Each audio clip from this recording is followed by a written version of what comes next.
दोस्तों, भगवान शिव के बारे में कहा जाता है कि वह त्रिलोक के आदि और अंत के देवता हैं, जिनके सामने इस दुनिया की सारी शक्तियां नाकाम हो जाती हैं। लेकिन क्या आपको यह पता है कि भगवान शिव का जन्म कैसे हुआ था? उनकी माता कौन थीं और उनके पिता का नाम क्या था? उन्होंने कहाँ से शिक्षा प्राप्त की और किसे शिक्षा का दान दिया था? अगर नहीं तो चिंता न करें, इस वीडियो के ज़रिए हम आपके इन सभी सवालों का जवाब देने वाले हैं। इसलिए इस वीडियो को बिना स्किप किए अंत तक ज़रूर देखें।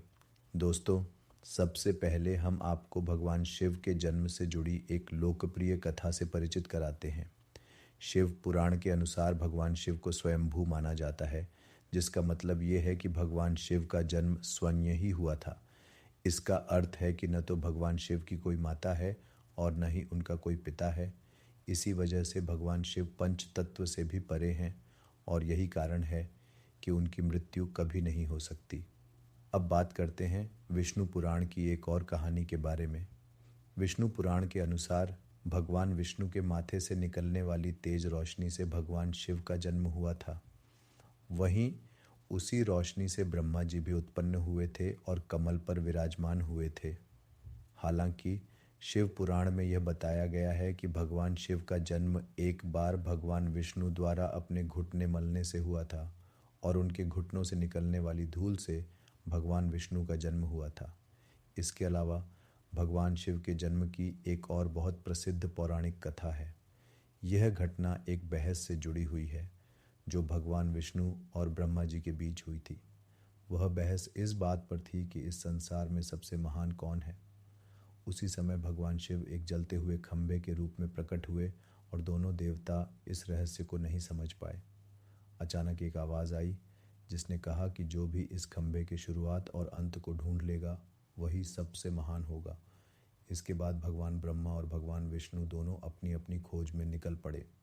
वह दोनों खंभे के अंत और शुरुआत को नहीं पा सके और अंत में भगवान शिव ने अपनी असली रूप में प्रकट होकर उन्हें बताया कि वह ही सबसे महान है और उनसे बड़ी शक्ति इस संसार में कोई नहीं। इस कथा से यह साबित होता है कि भगवान शिव का न तो कोई आदि है और न ही कोई अंत, और यही कारण है कि भगवान शिव को स्वयंभू कहा जाता है। अब बात करते हैं उस सवाल पर जो अक्सर लोगों के बीच उठता है कि क्या भगवान ब्रह्मा भगवान शिव के पिता हैं। इस पर विष्णु पुराण में एक कथा है जो बताती है कि जब धरती और आकाश जल में डूबे हुए थे तब केवल भगवान विष्णु ही शेषनाग पर शयन करते हुए थे। उनके नाभि से कमल के ऊपर ब्रह्मा जी उत्पन्न हुए और इस दौरान भगवान शिव ने प्रकट होकर ब्रह्मा जी से अपनी पहचान नहीं बताई। इस कारण भगवान शिव ने ब्रह्मा जी से अपने पुत्र रूप में जन्म लेने का आशीर्वाद लिया और इसके बाद ब्रह्मा जी ने भगवान शिव के बाल रूप में प्रकट होने की कामना की। शिव पुराण में भगवान शिव के 108 नामों का उल्लेख किया गया है, जिनमें से रुद्र, महादेव, उग्र, भीम, पशुपतिनाथ जैसे नाम प्रमुख हैं। श्रीमद् देवी महापुराण के अनुसार भगवान शिव और देवी दुर्गा का योग ही ब्रह्मा, विष्णु और महेश का जन्म है और इस प्रकार देवी दुर्गा ही त्रिदेवों की माता हैं।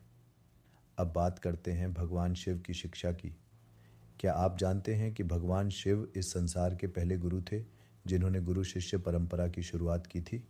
उनके शिष्यों में 60 प्रमुख शिष्य थे और उनके ज्ञान को सप्तऋषियों के रूप में जाना जाता है। दोस्तों, ये थे भगवान शिव के जन्म और उनसे जुड़ी कुछ दिलचस्प बातें। यदि आपको यह वीडियो पसंद आया हो तो कृपया लाइक और चैनल को सब्सक्राइब करना न भूलें। साथ ही अगर आपके पास कुछ और जानकारी हो तो हमें कमेंट करके बताएं। धन्यवाद।